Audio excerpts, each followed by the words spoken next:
Well, looky here. is this the Thought Who Observatory? would have thought? Look at us. Look at this. Reunited Back like again. a year later. Can you believe it? Yeah. How we're you doing been, this. man? How's Ames in the new roomy lifestyle? Not so bad. Joey's of course. up there. Yeah, of course. You guys would know Joey McGuire. He has moved in with me. Mm-hmm. It's been a cool experience. I never would have thought it worked out this way, but it was nice because my older roommate just went out to Colorado, moved out there. He kind of had that plan there for a while. Mm-hmm. So shortly after you moved out, he moved in. But then as soon as my older roommate went to Colorado, Joey calls me up. He's like, "Hey, well, I can't really find a place down in Des Moines, so I could come room with you." And I'm like, "Hey, it's a done deal." So yeah, well, yeah. I'm sure he enjoys that much more than living with 3 other people. Yeah, probably. Too crowded in that apartment. We keep each other accountable. That's for sure. So it's been a good experience. And of course, he brought his cat, which now met my cat Weber. It's adorable. Do they mingle well together? Because I've always been afraid with introducing a new cat to a pre-existing cat. Like they're kind of territorial sometimes. Yeah, a little bit, and it's kind of hard to differentiate sometimes. But the way that they play together is so damn vicious that I thought that they were getting into fights. But I that's saw how your they play. Snapchat earlier, and they were actually hissing at each other. That's apparently how they play. Really? Yeah, I had to research this, but apparently that's what they do. So you'll notice that they actually get upset. That's when you start to hear the I can't remember how they actually what the term actually is, but instead of hissing, it's it's almost like a groan instead. So it's not quite a hiss, but it's almost like a deep, just deep groan. Is it kind of like, when cats? It sounds like they're talking to aliens, and their voice kind of gets deeper, and you actually think that they're a person because they're like, "Oh, yeah, oh. that would do it. Yeah, no, you'll see videos of that too, where once they get that deep, I had the word in my head and I can't think of it, but it's a deep groan. But yeah, you can look up videos of it, and once they start doing that yodel as you were just doing, that's when things are going south. That's when they're actually pissed. And then when you see them actually hunch their back, they get in that weird alien stance. That's when shit's going south. But instead, these two will kind of, you'll see they don't really get into like a defensive position. I didn't realize also when they go on their back, you would think that's a submissive behavior, but that's actually defensive because they're on their back, they got their claws aiming at you, and that's also how they can kind of grab you. They kick with their back feet. So they're baiting. Yeah, they're kind of baiting you in, like, come on. Yeah, it's kind of like jiu-jitsu, like MMA fights. People just flop around their back, like, hey.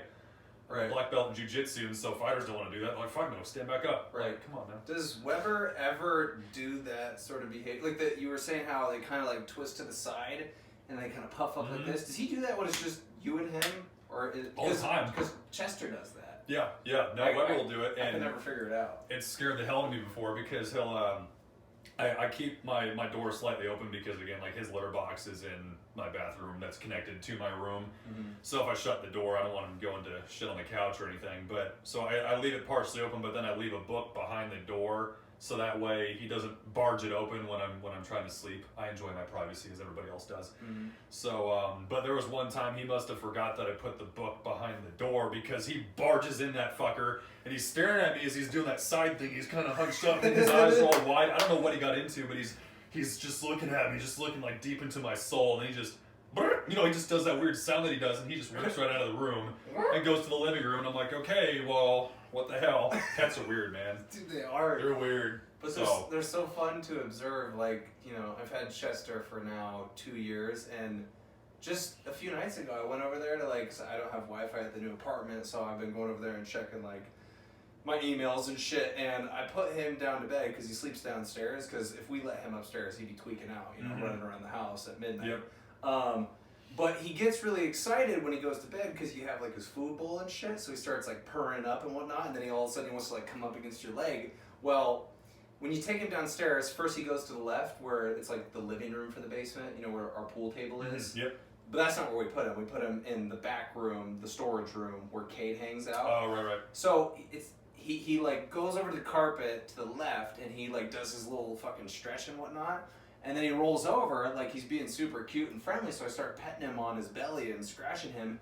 He fucking hissed at me. He's like, and he never hisses. And then he gets up, and then he starts acting like he's all friendly again, gets down, I start petting him, he hisses again. And I'm like, what's your deal, dude? Like, you never quite understand. Yeah, never know. They're just in their own little world. It's just like, well, what would have been? Does Jenna still have her cat? Is it TJ? TJ, yeah. I don't know. He's a little alien dude. Because I mean, God, we'd be over at her house just partying and stuff, and it's like he'd take some information from you. He'd peek around the corner. He's looking at us all, and he'd run off. He'd go to his database and type some things off to his alien commandeers. You also got to think though, with as much weed smoke that was ruminating through the air, he probably had a contact high. Probably. Yeah. So can we say that? He was, yeah. Mom, don't watch this. Mom, I'm kidding. Yeah. No. I'm super transparent on this podcast. I say a lot of things that I probably shouldn't say. That's good. No, we're ourselves on this podcast. Yeah. It's all the colors in one, just like our tapestry. Is that what you call it? Do you feel natural? Like, does this feel like a natural feeling? Because we've done podcasts. We haven't. I mean, we didn't do them all the time, but really, a big vision for not really this podcast, but where I started this whole journey was the Thought Observatory. That was our baby. That was what we conceived together. Yeah, it feels natural, and I don't think it is even just this. Like, I think that the Thought Observatory, because we had that going for what, a couple of years? We weren't like consistent with it, but it was still a good idea. We came up with posters that said monthly podcast, and it was like every 4 months or maybe 6. But once a year. Yeah, no, I mean, what's up, guys? You get into that as a hobby, and I think that it really does help with, just I don't know if it's like the pressure of things, like if people are watching conversation or whatever, all that stuff gets better. There's like all these different facets as a person that does like podcasts and stuff, that it really helps out, just even like speaking to people, asking the right questions and stuff, kind of getting to the bottom of things as deep thinkers tend to do. So it really provided that outlet, but yeah, it makes you better in all these different types of skills.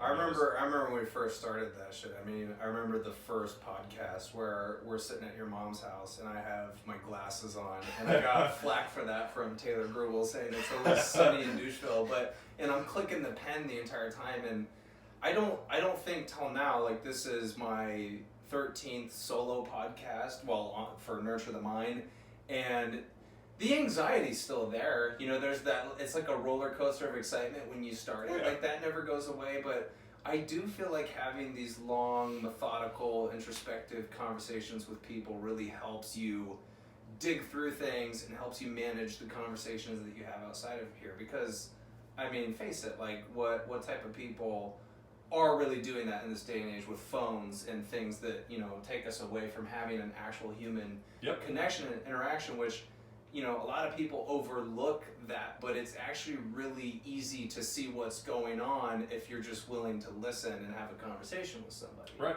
Yeah. It's one of those things that, again, I think it provided us a chance to establish some like interpersonal communication between people and really hone that skill. And I think, just as you were talking about with the anxiety and stuff that you get from, especially starting these things up, and how it kind of tapers off, like 5 or 10 minutes. It was a lot worse when you and I started, but now it takes like 5 minutes or so, and we kind of relax and get into conversation and stuff. Right. It really helps out with that, but I mean, it's the same thing to me as, we could go from doing this podcast to, let's say we're going to Adventureland after this, and, in my mind all day I'm thinking like, oh my God, I have yet to be on the Monster, for example. That may make me anxious, but now after doing something like this that, has already sort of provoked that anxiety from me, now that next thing is going to be a little less scary. You'll probably notice that even if you went on a roller coaster and you had an interview after or something, you've already had that thrill. And maybe I'm crazy, but I feel like people have had this experience where, again, you do something, slightly intimidating, and then the next thing is going to be like, what? Well, I got through this first thing, so this one, I'm already in that mindset of like, hey, I can do this. Right. I could be crazy. No. There's always that possibility. You're not crazy. And the thing with anxiety that, is really hard to get over is that it's all about framework, like how you're talking about it in your mind. Like anxiety is actually really close to the same emotion as excitement, like going on a roller coaster or giving a speech in front of a lot of people, or asking out this cute girl that you've been eyeing for a long time, but we internally start to freak out about that feeling that starts to pop up to the surface, and then you get more in your head about it, and then you get more anxious, and then it's just like this positive feedback loop that you can't get out of. But if you could train yourself to say, hey, this is just me getting excited about doing this thing, and I don't know what it is about the podcast, like it's literally just the fact that it's almost like subconsciously you know that, like, you know, people are going to see this, but they're not here in the present. You know, we're freaking out about what our image is and what we're saying and our posture, and if people could tell that, but they're not actually doing that right now. It's just that camera is up, and now there's this expectation that we're going to have a conversation. Yeah, and oftentimes when you are the viewer, there are things that you don't notice, you know, like you would if you were the entertainer, just like us, or the podcast extraordinaires, whatever you want to claim us to be. But there's things that we're hyper fixated on, again, like you mentioned, if it was posture, whatever, in the beginning, when we were super focused on those things, where viewers oftentimes, they don't even notice those things. I think the most that I've heard from, especially that first podcast that we had at my mom's, was there's the clicking of the pen, and there was something that I was doing too. Do you remember the clicking of the pen? Yeah, yeah. But I'm very aware of that. Yeah, there was something that I was doing too. I can't remember, but yeah. So it's those things that I don't think people pick up on as much as you do. It's kind of one of those things like if you go to a party or something and you're socially anxious, you know, you don't seem as off put as what's going on in your head. It's oftentimes like that. So. Have you found a way, like, I know that you and I did a lot of meditation. I've talked about that many times on this channel, or on this podcast. Have you found a way, other than like maybe antidepressants and certain things, that you've worked at, like, calming that internal conversation? Because that happens to me a lot when I'm having a conversation with somebody out in public, wherever, and I think that's what increases my anxiety, is like, you know you're having a conversation and you're trying to be so pinpoint and focused on that thing, but your mind is internally racing and going through thoughts. And my thing with anxiety is that I like obsess too much about the thought, and it's like I almost can't get through the thought. It's like, what did this thought mean, and why did it come about? So have you found ways that, you know, you've kind of calmed that it's this internal struggle? Like, we all have it, but I think for people like us, we're more, like you said, hyper-focused, hyper-attentive. We're just very aware of ourselves. Like, I'm always aware of what I'm saying, and if it sounds off, then I think about that as I'm saying it. So it's getting in the way of things just coming out naturally and organically. Yeah. It's kind of like the perfectionistic attitude. Right, yeah. Or personality. There are places for the perfectionistic personality trait to exist. I think, you know, especially the people that are, you know, if you want to call it like super OCD about their craft, if it's, you know, painting or, you know, just whatever it is. The people that are like that oftentimes excel in that area, you know, because, I mean, they're so perfectionistic about it. They want to nail every single little bit about what they're doing. But it's kind of a tough question to really talk about in terms of, like, sort of I don't know, toning down the anxiety and stuff, because I think there's a lot of things that each and every one of us do to sort of conquer that. But to me, it's never really one thing. But I think lifestyle-wise, the thing that's helped me, if I've ever had it, is just learning to create a lifestyle where you just, to me, it's focusing on the present. Just kind of doing one thing at a time, like really, really focusing on that. To me, if you get too much into the lifestyle of multitasking, or in my case, I think one of the biggest things that I've set aside recently, like social media and stuff, or just using this, like a smartphone in general, setting that aside has helped me really just focus on the present. Like anything that's happened or is about to happen, I can deal with when it comes. Now, in the future, I can certainly sit here now and plan ahead for it to make myself more comfortable then. But things in the past, you know, it's all these different things that you have to do. But the past, you got to learn to let go. You know, if there's something from the past, as you and I have been talking of earlier, if there's something from the past haunting you now, it's still very much the present, because it's still here, it's still affecting you. You haven't found a way to really deal with it. So until you find a way to deal with that, I mean, it's going to continue to haunt you. So I mean, it's one of those things that you probably have to prioritize pretty high up on your list to get done, you know. So for me, just focusing on the present and just focusing on what's here and now. That's a good lesson for people. I certainly could benefit from it more, because I'll be like cooking food, and from my OCD that I have, like I'll pick out things in the apartment that are off, and then I'll kind of go wander off and fix that thing, and then come back to happens too much to me cooking. But that's why they call me Shiny Penny at work. Yeah. It could be a benefit though. It's definitely helps with the podcast. You know, it's like these conversations, especially that you and I have, all the bro talks we've had.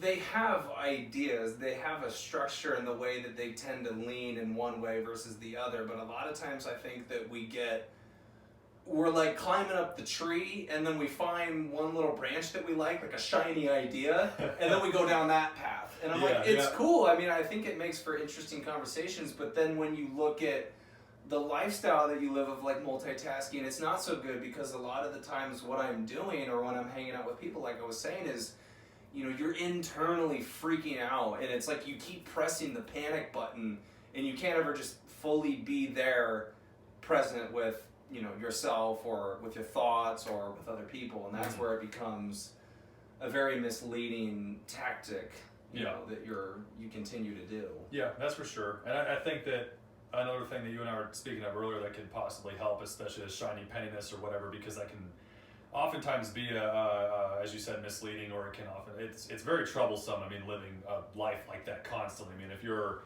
going out to the bars with your friends at night and then, you know, you see something just figuratively, you see something shiny in the alleyway and you're like, well, hold on a second, like, and then you go follow that.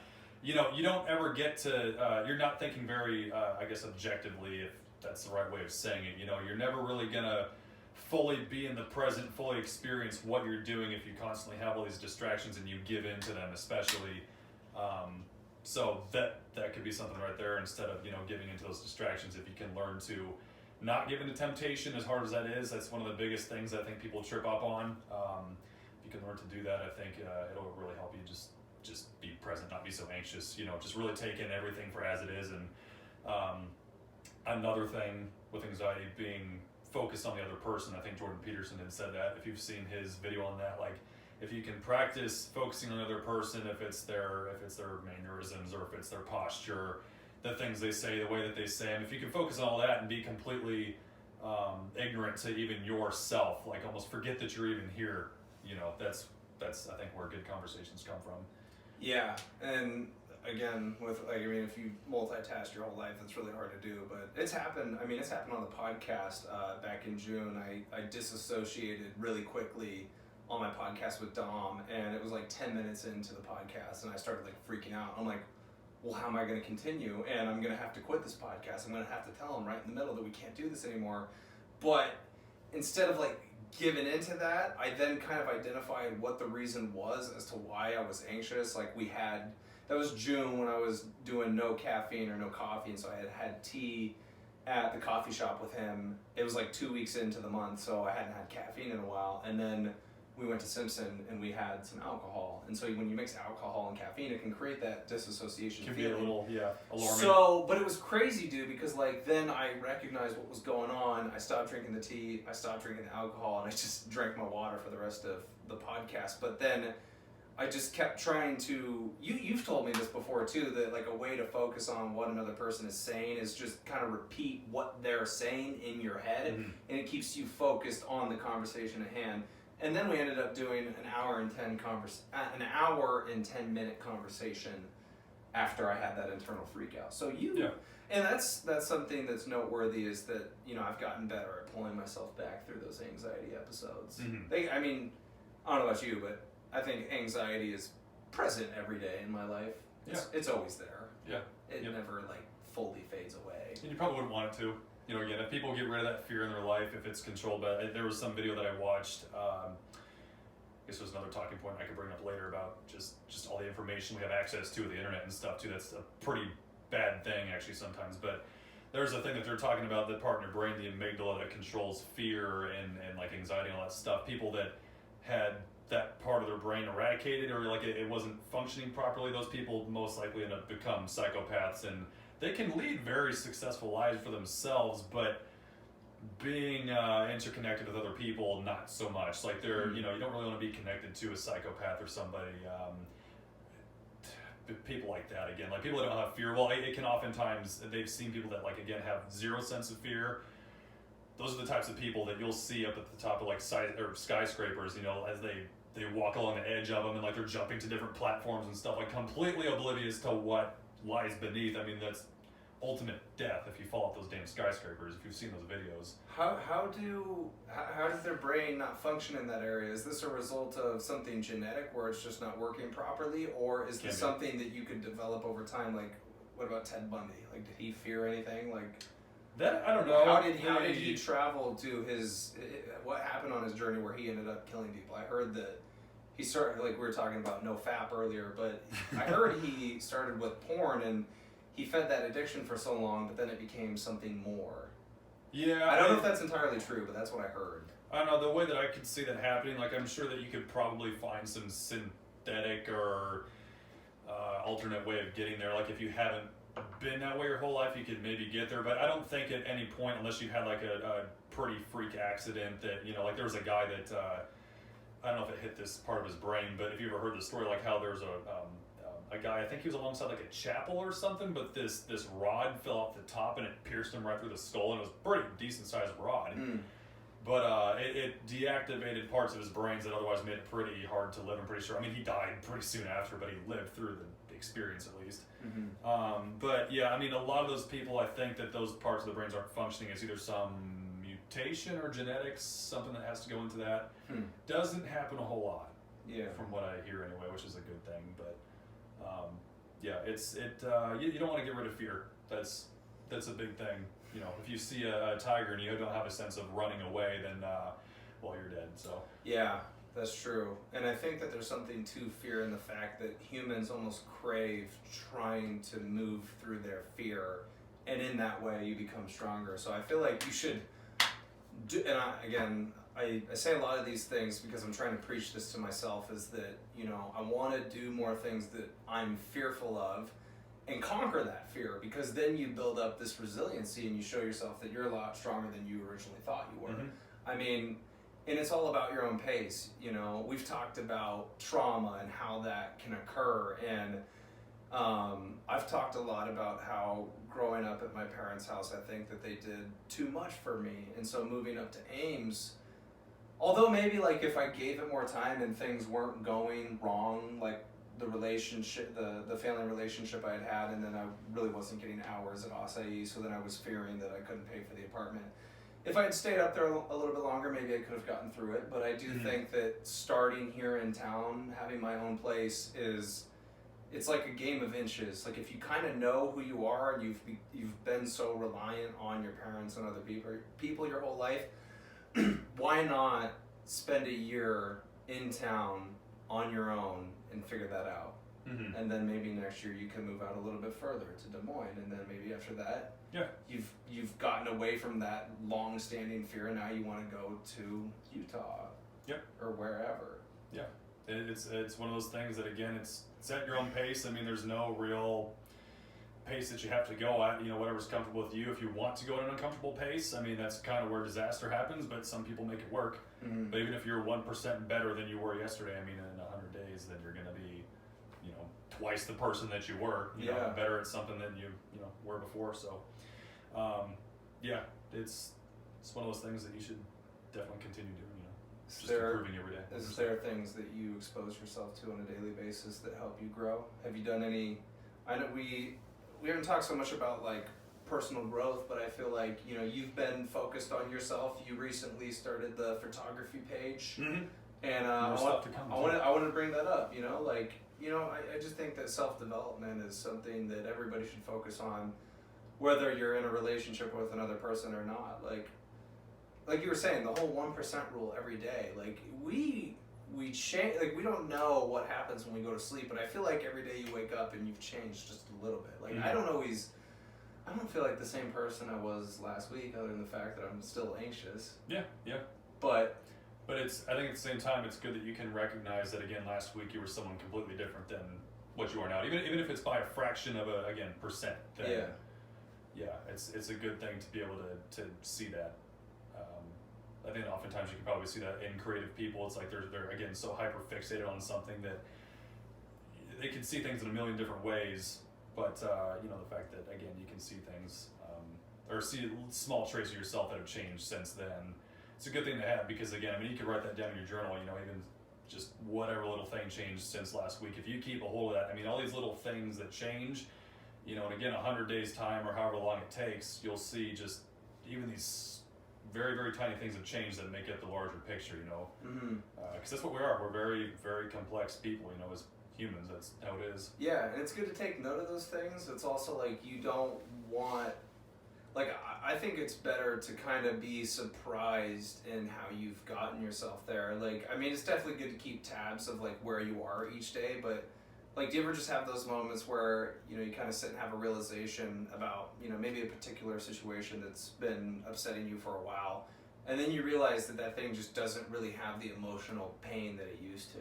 Yeah. And that just comes, like, that just comes at some point. Like, whereas before, you never thought you were going to be able to get over that thing. Like, I just think of, like, last year where I was up at the apartment with you, and nothing against it, it was just a crazy experience, but, like, there was a point where I didn't envision any way out of it, and now I'm like, I'm in my own apartment, I'm going back to school, I have 1 year left, I've been doing the podcast, which is fucking awesome, I love doing that, I'm open to more creative ideas, I have a girlfriend, like, it's like life is going in all the right directions, and you're almost waiting for like a wheel to fall off. Something to happen. Yeah. A little too good to be true type of thing. Yeah. It's definitely a thing that could be anxiety coming into play too. You know, it's almost one of those ignorance is bliss situations too. Like I think, you know, a lot of people that I've met that aren't so worried about where their life is going and they're pretty content with where they're at, you see that they're oftentimes happy. I mean, it's kind of what I picture, like somebody's dad out there just on a beach that has a pretty mediocre job at home, but he's got his family, got his kids and stuff, and I mean, you know, he's got a pot belly on him now and stuff. He's drinking a beer out on the beach, but the dude's happy. Yeah. You know. Unfortunately, I know too many dads like that. Hey, that's the typical dad image. All the power to him if that's what makes them happy, though. You know, I mean, a lot of people, happiness, you know, the definition of that varies greatly depending on people, or the person anyway. But yeah, I mean, it all comes down to where you want to be at, and you know, depending on how long that road is, it can be treacherous. It can be a hard thing, and so depending where you want to be at, you know, like we all watch UFC. You know, people know Conor McGregor for where he's at, and he came from being a plumber or a janitor or something. You know, for the road that he had to take to get there is, I mean, super like abstract, and he kind of got to it. I mean, relatively quick too, but probably paid a lot of prices to get there too. Yeah. You know, I don't know where I was going with that, but I don't know. No, that's a big topic. I had an idea with it too, like, cause you know, he's one of the guys that you look at as like top notch. I mean, I bought a book yesterday. It's called The 7 Habits of Highly Effective People, and I mean, I think of like Joe Rogan, all these people that we've looked up to. Like, there's ways of achieving success, and I mean, and then happiness too. Like, I think a big part of that is discipline. So you could look at Conor McGregor, like, he's put in the work and he has all the success and all the accolades, all the accomplishments due to the work that he put in. A lot of what I think maybe you and I get wrong with the anxious thoughts and everything is like, and this used to be my problem, not so much now, is that I would sit and think too much about what I wanted to do. It's like, you need to just get up and fucking do it and conquer your day. Like, when I look at my to-do list in the morning, sometimes if I'm just sitting there for too long, like maybe looking at your phone or whatever, you start to, you can't move, you can't get up. You're almost like fucking stuck in quicksand. But if you just get going, I mean, it's just like that positive momentum, like that kick that gets you started. And you could start really small, man. I mean, you could just start by making your bed in the morning. Yeah. And that might be enough to get you to go do the next thing. Yep. It's kind of like taking the hard route versus the easy route again. Same thing to me as temptation. Like, temptation's everywhere. And to me, that's the hardest barrier to break in terms of like changing yourself. Is, I mean, I still have the issue, you know, I'm making little improvements every day, like if it's the art page or whatever, but for some odd reason, I really, really like my sleep.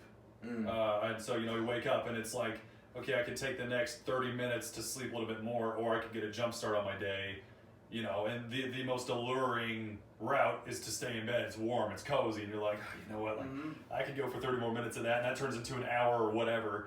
Whereas then you know, instead of going the hard route and just going to actually improve yourself, like to me, that's the most difficult barrier. It's very easy to rationalize things and say, oh, I'll put this off till the next day or whatever. Like, if you can seriously and objectively tell yourself, like, my main mission is to not give in to this temptation. As soon as it comes up, I'm gonna knock it square on its ass and I'm gonna get out of bed this time. Like, I think that's where real progress stems from.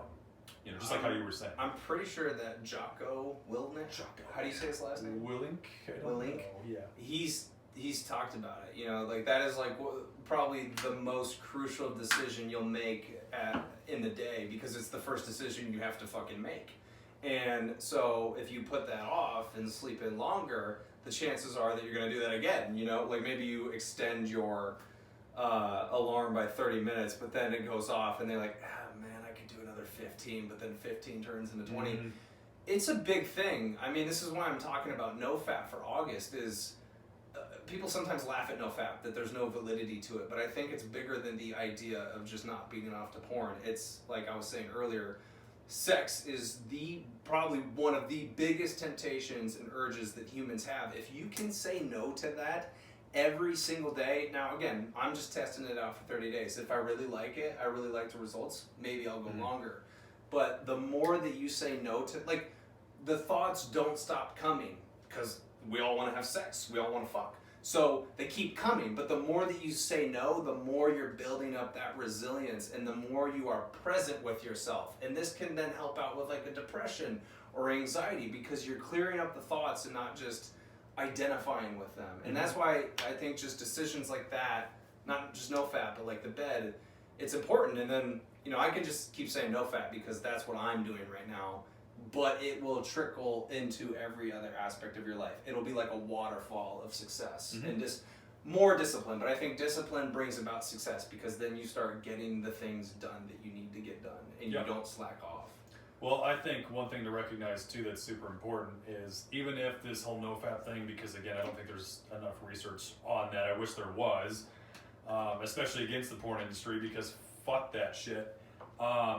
But it's worth noting that at least you're giving yourself the month as a challenge itself. Because again, if you get through that, and again, it's probably going to be hard. But any challenge is depending on the person, worth taking up. Well, I shouldn't say every challenge, but again, you get where I'm coming from. Right. But even if this has like no actual scientific benefit by the end, which I do think it does. But let's say it didn't. The fact that you're giving yourself that challenge, as you said, you can begin to stack up these things as sort of accolades, like, oh, I went the whole month without, doing something that's, again, as sexual desires, almost like at a peak of our desire as people, or as anything, that's trying to survive. It's it's everywhere. It's pretty high up there on our list, in terms of like prioritization almost, but. Yeah, if you're able to start stacking these things, that to me is what really begins to allow people to feel like they're invincible. Like the more you begin to stack these things up, if you're getting out of your bed 30 minutes earlier and whatever, you're getting these things done. I think a lot of people put things off too, because I'm no stranger to it. I had a lot more of a problem. I used to have a lot more of a problem with that than I do now, but it still happens. And it's like, the more that you sweep things under the rug and tell yourself I'll get to it tomorrow, or, well, I don't need to do it right now, whatever. I think when we, again, metaphorically push things underneath the rug, it's the same thing as sort of shoving it to the back of your mind, to your subconscious. It's gonna be there because you know that you didn't do it. So in your mind, it's almost like storing a memory or a reminder that you need to get this done, but every day you're faced with that same thing of, oh, I didn't do this thing. So you begin to feel like a pretty shitty person. Not only that, it's a great way to create more anxiety for you. Because again, and you know that you should have done that thing, but you didn't. You put it off. And so what I've recently done is, like, anytime I make plans with somebody, or like I get my work schedule and shit and I figure things out, I have to write it down, because then it's out. It's out there. And, for the people that are watching this, they're going to look at when we start talking about NoFap, and they're like, what are you guys looking at? I have 2 calendars. I have a smaller calendar where each day I write like a saying or a thing that I thought, like kind of like the general mood of how I was feeling. And then there's the bigger one that has like my work schedule, and each month at the top I write my challenge, so there's NoFap, and then I check mark each day, showing myself, where I'm at, how far I've gone. And then the third one will be the one that's on the ground right there. That's the cork board that you and I started using up in Ames. Oh yeah. So again, I don't know where the fuck I was going with that, but I was just. It happens. Yeah. This is deep thinking. Yeah, that's us. That's what we do. Yeah. We forget things. Oh, well, I was saying that I write things out as they come. So I'm a very visual person. That's why I put this shit up. I have these like 3 vision boards. One is more of like a daily purpose. One is just bigger and blown up, so I can kind of see the whole month in its entirety. And then that one, the cork board, is like kind of my goals and my aspirations and where I want to go. So it's like... So you're strategizing. It's all you're different, things. but it's useful. Yeah, like, it's fucking useful. Yep. I think naturally we are organizers. Again, we're planners. We're supposed to be thinking of things ahead to, back then it was a lot, a million years ago, whatever you believe in, a million years ago, it was more of a matter of survival, planning ahead for that versus now it's, again, the same thing. It's over the course of millions of years. I can't remember what the book was, but it's called Sapiens. If you've ever seen it, I have it up on my shelf. You've told me about it, yeah. I haven't read through the whole thing, but even the beginning, reels you in. I have something that I have to read. Of course, one of the things that I'm pushing off that I'm like, God, I'm such a nuisance for not getting to it. But, that's something that you cannot deny objectively. That's what we come from as people. It's like, first, however many years ago, we developed tools, and then we, mastered fire. That was one of our biggest couple of things we had. But over the course of that time, we really developed things that are, ingrained in our brains that we can't change. Like, that's pretty solid in how we work as people. And so, these things are these are big topics. Well, but, okay, the whole plotting thing, like planning ahead and stuff, like that's probably the most important thing you could do if you want to get anywhere in life. Again, I just had this talk with a buddy of mine that thinking objectively, planning objectively is the best thing you can do. There's another book about SMART goals, which I only remember like one thing from out of the whole book, but objectively planning. So like, for example, you could say, well, my whole goal at the gym is to get stronger or lose weight, but what is losing weight compared to, like, what are you trying to say by that? It's like, you need to think more of, I want to lose this amount of pounds, I want to get this much stronger by this amount of time or whatever, or just by whatever time, I want to get this much stronger. I want to get 5 pounds stronger in bench, squatting, whatever. That will help you get there. Whereas if you're being pretty indefinite about it, like, I just want to get stronger, you're going to be sitting there even after, like, 25 pounds strong, and you're like, well, you may not feel that satisfaction of sort of taking that off your to-do list or whatever. It has to be measurable. And with goals, you can have this big overarching idea of a goal that you want to accomplish, but it has to be broken down into sub-goals, because that's one of the ways that humans progress. I think a key factor in happiness is making goals for yourself, but then to, like I just said, if you have an overarching goal, if you can see that you're on track to get to your big goal, that's just more fuel for the fire. Like, you keep throwing the logs in the fucking pit, and then the flame gets bigger and bigger because you're on track to get it. And you can set a goal for yourself, like, I want to get here by this point. It's measurable, it's attainable. You can measure your progress, you can see where you're at, you can know when you're kind of going off track. It's one thing to make goals, but it's another thing to make smart goals. Mm-hmm. Like, you can have goals, but you need to see how it works. Yeah. And so, like, if you're fucking fat, you can't just expect to lose. Let's just say somebody's like, all right, I want to lose. I would even say, like, losing 25 pounds in a month is probably not the greatest idea. Very hard. You gotta start small. You just gotta try and maybe say half a pound a week. Mm-hmm. That's pretty good. Yep. And you don't have to touch your diet at that point. You could just say, like, get in the gym and lose half a pound, and then after that, maybe increase it. Yep. And then start changing your diet. Yeah, and that's exactly it too. I think that was another point with the SMART goals, is being realistic. That was probably the R in that, realistic goals. Maybe not. But as long as you're realistic about it too, because again, if you do something that's too far-fetched, the odds of you giving up after having not gotten to that goal, it's like that. That's why it's good to keep things simple, like as minimal as, well, maybe not as minimal as you can, but again, if you want to lose like even just a pound a week, you're gonna feel pretty good about that. Yeah. A pound, and then after 5 weeks, you've lost 5, and it's a pretty easy rate to go to. And oftentimes it's healthier than losing 20 pounds a week or whatever. Right. UFC fighters have done that, I think, and that's just insane. Starts not good for you. Yeah, that's not good. So yeah. Well, hey, let's talk more. I know this is completely switching subjects, but I do want to talk about your photography. What kind of... You've always been into photography. As long as I've known you, we've gone out on photography runs. That's been, like, your thing. Yeah. What sparked your interest to really, like, make this more... I'm not getting the word. You're putting it out there. You're exposing yourself in some way. Mm-hmm. More. Like, not to say that you didn't post photography, but maybe it was just to your personal account. Now you have one strictly dedicated to that. Yeah. What's your vision? What was your thinking behind that? Again, it's a lot because there was a lot of thinking going into it, as we both do. It took a lot of thinking for me to officially decide that I wanted just a separate photography page from my own, because I just kind of sat there and thought that, you know, I've had people come up to me, you know, not as a conceited thing, but, you know, it means a lot to me that I've had people come up to me and tell me that they want to see more of me. They're more interested in where my life is going versus just my photography. That's not what they said exactly, but they were saying, oh, you know, they're interested in what I have to say or whatever it is that I'm doing as an independent person. And so from there I was like, you know what, they probably want to, you know, the people that want to see my photography have the choice to go see that, whereas my own life separate from that, you know, separate from the art that I make can exist here, you know. And so from there, I have no interest in being like, what the hell do they call that?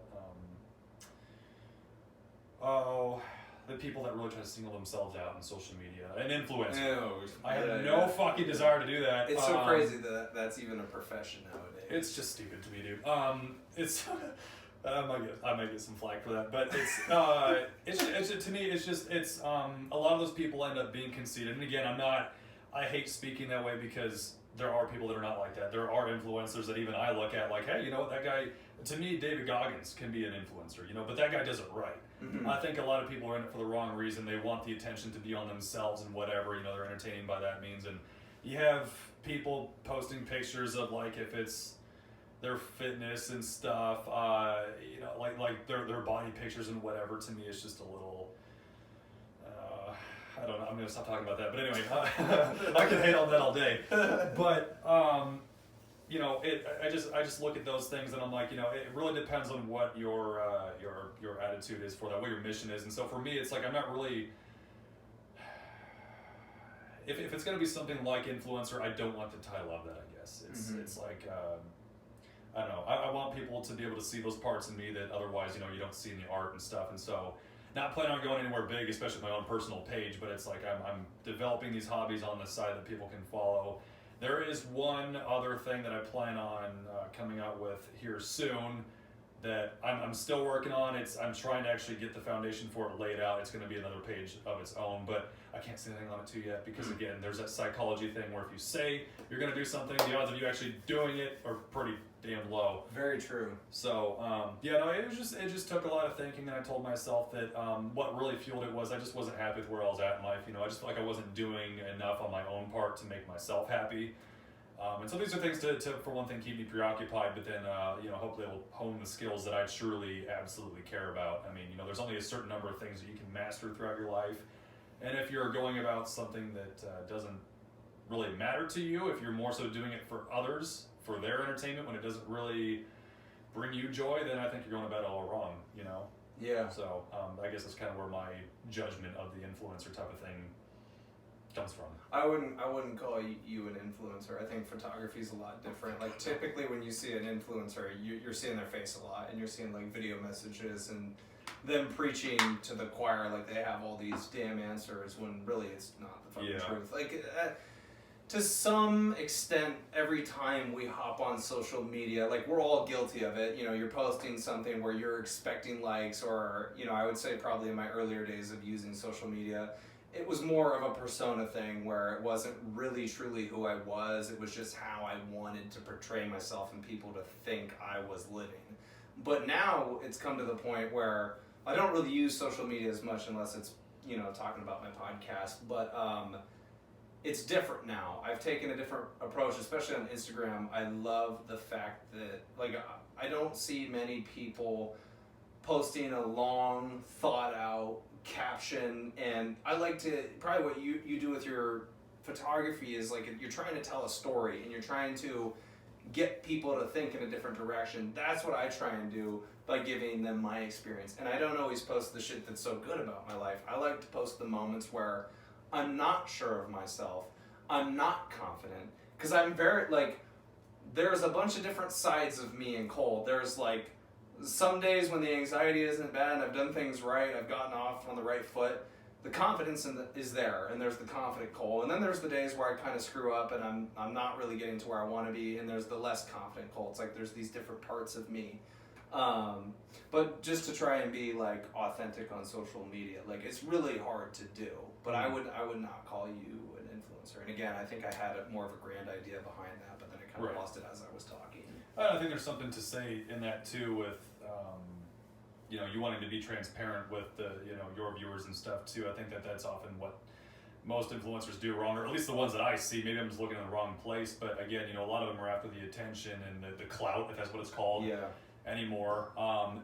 Oftentimes, I'm not going to say all the time because it's never the case, but most often these people are, as I'm going to call them, fake, and they will most likely always end up being caught with these types of things. And so the thing that to me comes across, like, I get that it's satisfying. I get that it's satisfying to get the attention and like the viewership of this stuff. And of course, it's amazing to be called attractive by people, like especially if they're following your fitness page or whatever, and you got a nice body, whatever the fuck it is. The thing that's going to suck is in 20, 30 years when you don't look like how you do now, that viewership is going down the drain. Yeah, there's like nothing else to you. Yeah, it's like you have this prime age to be an influencer, and after that point, you're done. It's just, and that's to me the sad part about this society now is like, especially the generations behind us, you see this influx of people wanting to be famous, to be getting this money and stuff for being an entertainer or whatever. And I'm not saying that would be a bad lifestyle. I hate seeing people like Logan Paul or Jake Paul on YouTube, but the dudes have it set. There's no way thinking around that. The guys are living in mansions and stuff. They get to drive around in sports cars all day. They're assholes, but that's what they get to do. Well, and they've done different things too. Outside of being an influencer, like really, Logan Paul got, it's so crazy, but he got recognition from Vine. That's where it started. Oh yeah. We used to watch Vine. Love Vine. But he's done like fights and stuff, and he's done other things which, I don't want to go down the route of being Logan or Jake Paul, but I do want to, and probably the same way you feel, is like I want to have different options, and I think that starting with a photography page or a podcast, things that are creative, because we're creative people, but intrinsically benefit us and things that we can work on and get better at, that's where you find a lot of meaning and a lot of happiness. Is just to, like, I've never wanted, well, when I first started college, I was thinking like, oh, I'm going to do the business route because I want to own my own business one day. It's not at all what I want to do. I don't want to do business. Right. Yeah. But I don't want to have to listen to somebody if I don't have to. Sure, like I would love for the podcast to gain more viewers and hopefully to make money off of it at some point. But like you said, I don't think you can ever lose the reason that you got into it in the first place. Is like, if you look outside of the podcast, I'm willing to have this conversation with you without a camera. Yep. But, yeah, exactly. But and I think that's why, people can read through the bullshit. Like they see these things, your post, these podcasts, and it feels real. It feels genuine because I love talking to people. Yep. And again, that's the thing, by you showing this transparent, truthful side to yourself, you know what I mean? You're being raw, you're being genuine.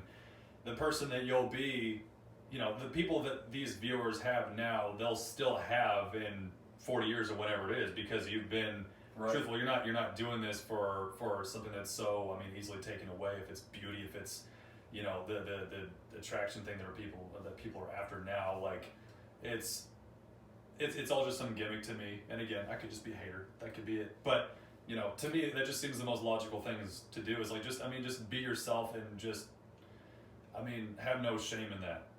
Unless you're somebody like Hitler or Jake Paul or Logan Paul. Anyway, I shouldn't compare those two because again, they're like the different people. Totally different. I don't like them the same. But it's again, you're being truthful and stuff. So again, in the future, that's what you're going to have to look back on. Is like, I've been myself for this whole thing. So the viewers you have now are gonna be around then, hopefully. Yeah. So. I had a question of that, but I forgot it. Happens all the time. Well, I was just thinking, because you brought up the younger generation, and not totally knock on them, but like, I feel like there's a key difference between our generation and then the generations behind us. Is like, Angie and I have kind of talked about this, is that we realize that technology, phones, social media have a very negative consequence on us, but it's still hard for us to get away from it. Like, we're aware of all these issues, whether it be via porn, social media, these unrealistic expectations that are popping up. We see all of that unfolding. We are now aware of that. Whereas I think the younger generations are very much blind in it, and they got it at a younger age than we did. And I would even say we got this at a very young age, social media. Like, I fucking lied about my age to get a MySpace and then a Facebook. And it's completely, I mean, it's radically transformed the way that people view this current life. Like, you see so many people so immersed in their phone, in their image on social media, when that's not even actually like a part of this reality. And there are so many interesting questions that you should be asking, but nobody's asking those questions. Everybody's concerned with their image and how they look and how people are interpreting them. And it begs, I mean, one of those questions that it begs is, you know, are you actually truly happy yourself? And that's where, that's the danger of being some type of, again, I'm not trying to attack influencers and stuff, because some people do it really, really well, and they're being themselves, and I mean, they're truly happy. Again, you could probably say that at this point, Joe Rogan is an influencer of some sort, because I mean, he's influenced my life, for sure. Yeah. You can't necessarily put a definition on influencer because it's everywhere, but you know, the current staple on that name with being an influencer and stuff, it's like I just see so many people that, again, they're sort of going about it in the wrong way, where it's like you can almost truly tell that they themselves are probably not happy with this upkeep that they have to, or the stuff that they have to upkeep, whereas, you know, on the outside, on their profile, they look so happy. And studies have shown, I mean, you can see it in one of the people that I think that, which I still refuse to see anything from her, but do you remember Lily Pons? She was also from Vine. From Vine, yeah. One thing I will say about her that I absolutely respect, you know, I've never, again, I don't like her stuff, but she's been coming out with these YouTube episodes. I don't know if it's actually part of a series or not, but it's all about what goes on behind the camera with her. And so they've had people like film her as she's breaking down like some OCD panic attack and things like that. And she talks about the things that have really hurt her as an entertainer and stuff, how she has to upkeep this image and stuff when she knows she's not truly happy, you know, and she's trying to provide the audience with this entertainment and stuff. And so by no way am I saying these influencers are bad people. I just truly do think that they can lie to themselves a lot, and I think it's a very, very courageous thing for her to do that too. Mm-hmm. I didn't care to watch it, of course, but it's one of those things that, again, it's powerful. It's powerful to see from them. So. Right, and especially I would assume, maybe this assumption is wrong, but people that are influencers, as they care a lot about what other people think. I feel like that's a dangerous way of living. I think there is a lot of power and poise in living content with yourself. I kind of hope that I find that with this apartment is, I wanted to try and live on my own for a while, because like when I decided to get married or whatever, it would be like, you lived with your parents pretty much your whole life, and then you were my roommate, and then, you know, whenever this is done and shit and I'm not living by myself, I'm always, a major portion of my life is going to be spent living with other people. So it's very, because you were talking about Lele Pons or whatever, and not being truthful with yourself. I feel like just living on your own, sitting by yourself, thinking, going through those things is really not a priority for a lot of people. I certainly think meditation can help with that too. It's like just to sit and let your thoughts cycle through, and you discover a lot about yourself. Maybe it's because you're not as anxious. I mean, like when you and I were doing that up in Ames, I mean, you can attest to this on what your experience was like, but I just remember, you know, I can't remember how long we were doing it, but I remember you called me. You were driving from Ames to Indianola, and you had like a panic attack, and you pretty much described it to me as if you've never been that calm, that it was almost giving you anxiety to be that calm.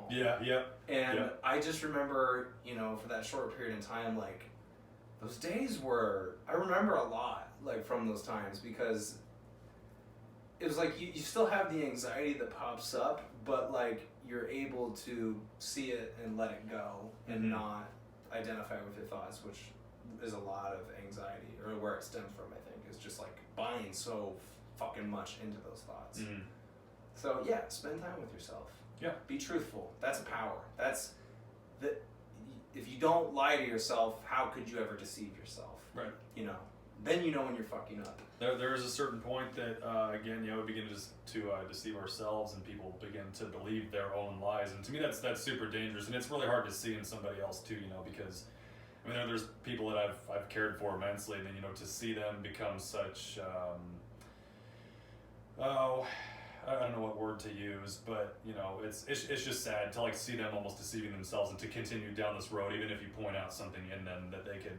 Careless. Yeah, that's the word. Careless. Yeah. Yeah. And maybe not something that they could easily change, but by pointing it out in them, you would hope that maybe they could sort of change their, to change their course or their route that they're taking in life, and, you know, kind of head toward betterment. But that is one thing that most people learn too, is that you can't change people. Yeah. Cannot change people. I learned that the hard way. Yeah. And I sometimes still continuously have to tell myself that if I ever find myself in a situation where I'm really disappointed in somebody's like, you know, I can't change it. All I can do is just focus on myself. And again, I think that's another benefit of living on your own, is like you have to start becoming more dependent on your own. Mm-hmm. I do think it's good if we're saying like if you have friends that deeply care about you along the path that can call you out when you're a little bit misguided and making the wrong step. That's nice, because sometimes you can't always identify that, or you don't really know when you're messing up. But at the base level, you always have to be honest with yourself, because that brings about what is actually happening. And then you can find a way around, okay, well, how can I get better? Like, okay, I'm fucking fat. Look in the mirror. I'm fucking fat, so I need to lose some weight. There, it's out. Mm-hmm. There it is. I'm not hiding anymore. You know, just fucking eating mac and cheese and fucking Big Macs every day and pretending like it's not an issue. Now it's there. Now it's out in the open. Now how do I deal with it? There it is. Yeah. Just fucking say it. Yeah. David Goggins talks about that in his book. It's called The Accountability Mirror. You know, he used to be a fat fucker. He's like 300 pounds. And you see how intense he is on Instagram, being the influencer. Like, I think you have to treat it like that, especially if you have these things that you don't like about yourself. Okay, fucking say it. Mm-hmm. Get it out there. Is that the same thing as, because I started seeing you up at the apartment, like you'd place the sticky notes up on the mirror? Is that the same? That's one of his challenges. Okay. I can't remember. It was like write your goals, write the things that you're kind of like your fears, things that you're afraid of. There's challenges in each chapter, which I unfortunately, because I read like 3 chapters when I was up in Ames, then I moved back. Took me a while to get back into it, read it, then read fully through it, and I didn't do every challenge. I wish I would have, but it's a great message, because you talk about self-help books. It actually is a self-help book, but you believe him because he's gone through it. You see the transformation. A lot of self-help books, I think, I wouldn't call them all bullshit, but I think a lot of I don't know how to say it. You know, there's good self-help books and there's bad ones. Yeah. When you see it in person and you believe that person, like they've actually done this thing, and you know, he's a former Navy SEAL. The cover is literally him as almost like a ghostly figure of him when he's 300 pounds, down to him in his Navy SEAL uniform. Yep. And he reminds me a lot of myself, is that, you know, he never really had a father figure, and so to give you that tough love, he had to find discipline. He had to create it. It wasn't there. That's kind of been my life, is like, I've always been a good person. I'm always like trying to do the right thing, but like in terms of like getting my shit together, I did not have discipline. I did not have motivation. So at this point, being 23, it's still kind of hard, and it's all about creating it. It's making it from nothing. That's what he did. Mm-hmm. That's how he transformed himself. It's like we were saying, you know, if it's 1% each day, dude, that's miles. Like you assess that in terms of a month, that's 30% from where you currently were. Like that's why I love self-improvement, man, because in these challenges and stuff is like, you find things out about yourself, and then also you may create a good habit because you did that whole challenge for the month, but it may completely change the course of how you operate your life moving forward. It's like the journaling. I used to journal, so July was journaling, and I used to journal with long journal entries in my bigger notebook, and then somewhere through July I went to the smaller one, and I would do it before bed, and it's changed my routine. That's how I do it now. I still do it even though the month is over and that challenge is over. Mm-hmm. Yep. And it's good to, that's a sign of accountability too, you know. I'm not going to say that's something that a lot of people lack, but I mean, I know that I've done the same thing too, where again, just like the whole temptation thing, it's very hard to keep yourself accountable, you know, for however many days, and if you slip up once, that's all it takes, you know. It's all it takes to just go right back downhill. It's so easy to lose it. So accountability is just as hard, you know. We oftentimes talk about Maynard Keenan, and he was on Joe Rogan's podcast twice now, and he talks about how, you know, he used to be in the military, and well, I guess more so in his book that he talks about it, but he talks about being in the military and how he wasn't necessarily doing it, you know, to defend the country and stuff, but it taught him a lot of things like accountability, and it sort of kicked him into groove where now he's at a point of such accountability and determination with things that he does, that he's so busy that he makes busy people feel lazy. You know, Joe Rogan even said it. He's like, you know, you are one of the few people that make me feel lazy. So it's good to look at people like that, you know, what really resonates with you, and really stick to that, because it's the same thing as, you know, surrounding yourself with certain people, or, you know, like the environment that you're in, how much a factor that is on your mental health and who you become to be, you know. So it's really identifying those things and just getting the hell out of it, you know, if you can, the best that you can. Yeah, that's very true. If you live in an environment that is always producing anxiety and making you more neurotic as a person, I mean, how do you ever fully, truly reveal to yourself like your potential? You can't find it because you're muddled. You're stuck in the mud of anxiety and depression. I mean, I didn't think that moving out on my own would solve every problem right away, but I knew that things would start to get better. And I think that's also partly why I took on a challenge of NoFap for the first month in here. Is like, that's a hard challenge, especially for like guys our generation. Like, we got that at a young age, and that is so enticing as a young male. Like, that's what you were talking about with your friends back in high school. Like, we're all a victim to it. We all got it, but it's deadly, dude. It's a fucking sin. It's a sin amongst your soul, especially if you continue to do it. And like I said earlier, I don't think I was ever addicted, but it certainly doesn't make my life better by the fact that I've done it ever since I was like, you know, 15 or 16. Yeah. There's definitely there can be too much of anything, and you know, I'm no scientist, I'm no expert on any of that stuff, but I do think that it realistically you can look at that from a standpoint, and if it's I don't know if like having sex too much would be a bad thing. It's you know, whatever. But you just might not have any energy, bro. But yeah, no, I mean, if you're cranking out like every day, just cranking one out, or like 3, you know, I've known people that do it up to like 7 times a day or more. You know, what's we gonna do that? It's like it seriously, it nullifies, or it numbs your personality and like your satisfaction and things, because it's such a huge release of dopamine, or however you want to see it. It's such a satisfaction that everything else feels numbed. Like, it just feels like nothing else is satisfactory. You know, you can't go play a video game and feel those same euphoric feelings of finding something new. And that could just be the depression that comes with being an adult. You know, as a kid, everything